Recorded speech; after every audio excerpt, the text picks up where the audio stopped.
Motherhood. A concept that I, as a 20-something-year-old woman, know nothing about except through my experiences with my own mother.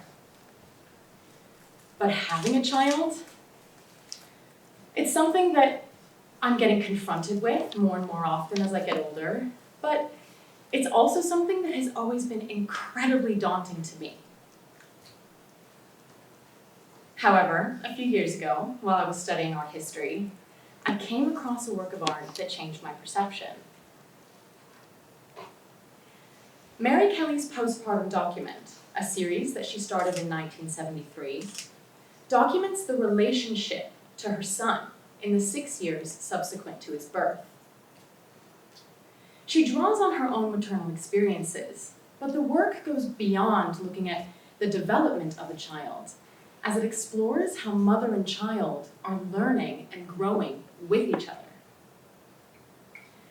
One part of the series that had a particular impact on me was when she implemented used diaper liners, printed with in-depth descriptions of her son's diet. Another part of the series that left a lasting impression on me was when she documented her son's speech development, next to it placing her commentary on the interaction, and furthering that by placing a reflection on that interaction, taken from a week later, next to that, all overlaid by her son's drawings and scribbles. The reason why this work had such a profound impact on me is because of the way in which motherhood was presented. It wasn't glorified or romanticized. It showed the deeply psychological and relatable processes of motherhood, leading it to feel like it was something that was less daunting. It made it more human to me. It also showed the mental processes that go into having a child, which actually led me to develop a deeper understanding and respect, as well as an intensified level of empathy for new mothers. Discovering this work of art had a really positive impact on me, and it changed the way that I think about something that in my future could possibly become a huge part of my life. The impact of art on society in general, on our mental health and well-being, on our education, on our empathy levels, is proven to be incredibly positive.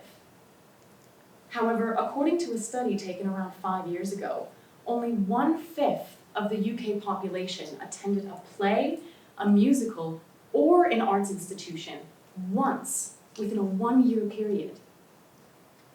So I'm standing here today to answer the question of why we don't engage enough with art, and why, looking at the direction our society is headed, we really should. Art and creative expression hold immense power in the way that they can influence our emotions and decision-making. Creative expression has the potential to unify or divide, whether it be to immortalize a shared cultural identity, mobilize masses, or glorify an oppressive power. The French Revolution, the Nazi regime, and China's Cultural Revolution are all prominent examples of the weaponization of art. It also has the potential to positively impact our futures by encouraging us to be more understanding and empathetic with one another. A study conducted by People United, an arts charity here in England, delves into the intricacies of how art increases empathy by igniting emotions such as concern, compassion, sympathy, even outrage. A viewer's experiences of the stories told through art serve as an emotional lens through which we can begin to perceive the world as someone else sees it.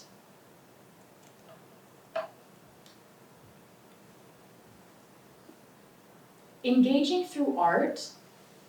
with art, is also a way that we can redefine and grow the desires of the self, counteracting PR strategies that have exploited the hidden desires of the self, a concept that was first introduced by psychologist Sigmund Freud.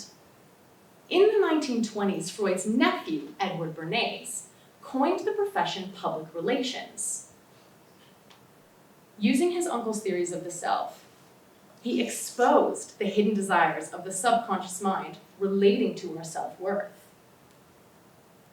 Companies began hiring psychologists to advise them on their public relations so that they could better cater their products to our hidden desires through focus groups, advertising campaigns, and slogans. A century later, and our consumption habits are basically second nature to us. A generation of consumer-coded social media users who mass-produce microtrends at the cost of our planet.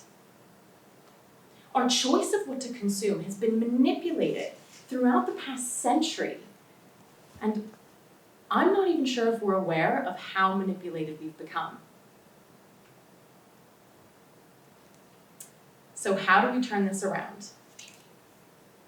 What I am trying to do is encourage a shift in consumption and for people to begin actively choosing to consume art and culture instead of unhealthy social media content or the latest high street dupe of a designer bag.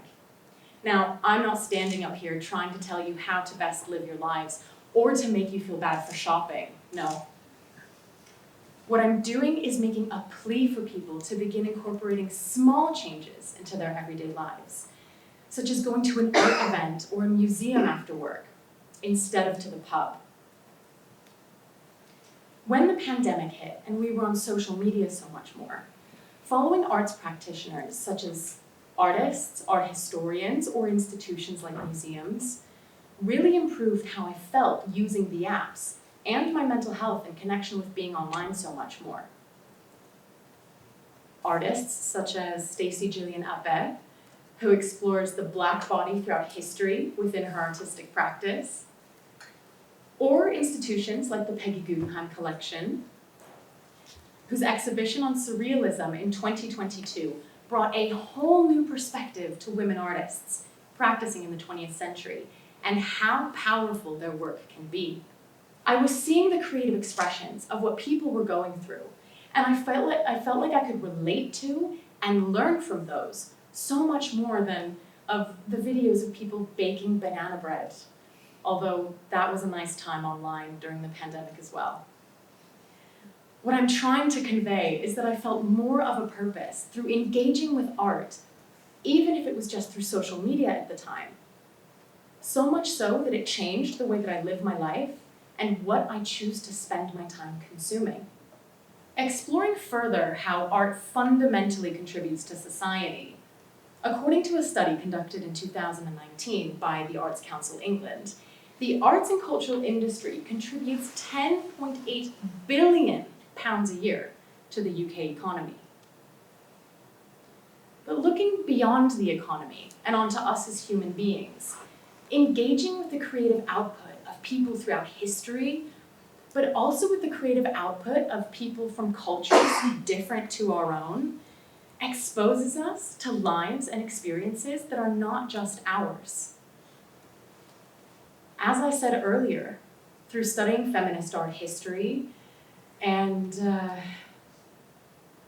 through discovering the work of Mary Kelly, I developed a deeper appreciation and understanding for motherhood, something that I myself have yet to experience.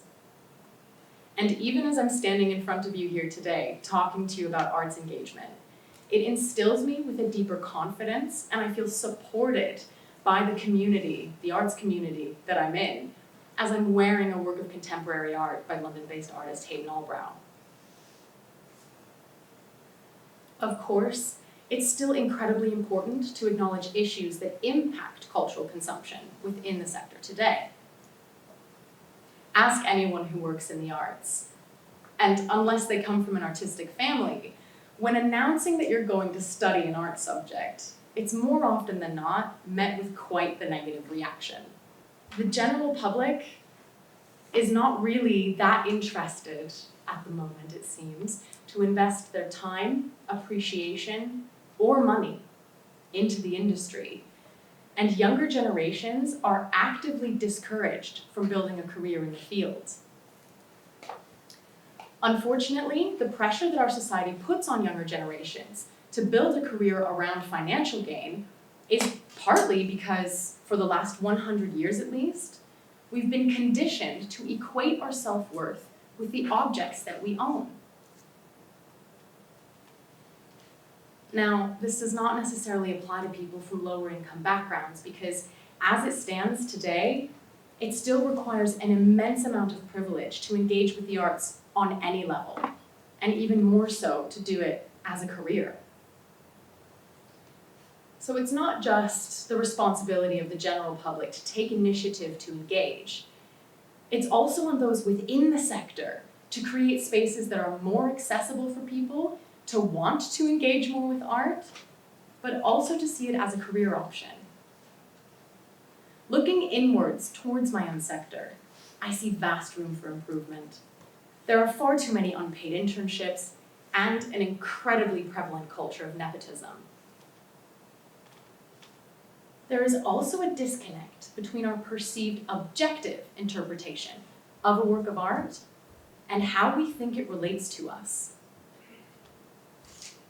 People are often intimidated by the potential misinterpretation or misunderstanding of a work of art, leading them to feel out of place in these cultural spaces, like they don't belong. But it's precisely that personal interpretation of a work of art and the active introspection that follows that encourages us to further grow and challenge ourselves, both mentally and emotionally.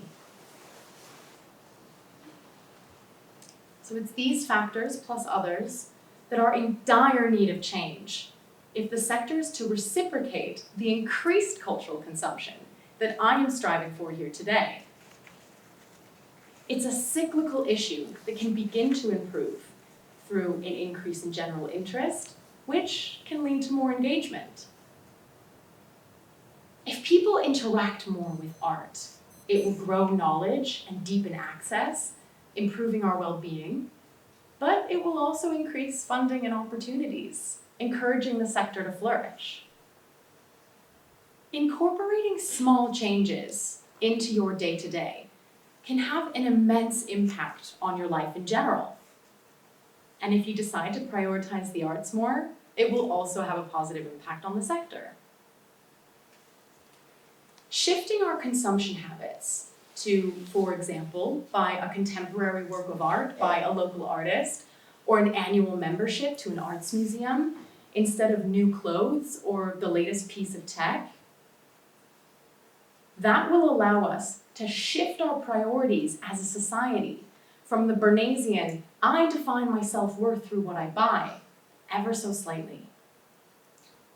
Even though it still is, in some ways, defining ourselves through what we buy, we will be shifting our priorities towards being more introspective with ourselves, more empathetic with one another, and more conscientious of our consumption in general. We can begin to define our self-worth through the culture that we consume and the creative output that we as human beings generate, instead of through mass-produced objects or social media content that leaves us feeling inadequate and disconnected from one another. By choosing to prioritize cultural consumption and activities that bring us closer to art, we can begin to build a society that is kinder, more empathetic, and more creative, setting a healthier tone for generations to come. Thank you.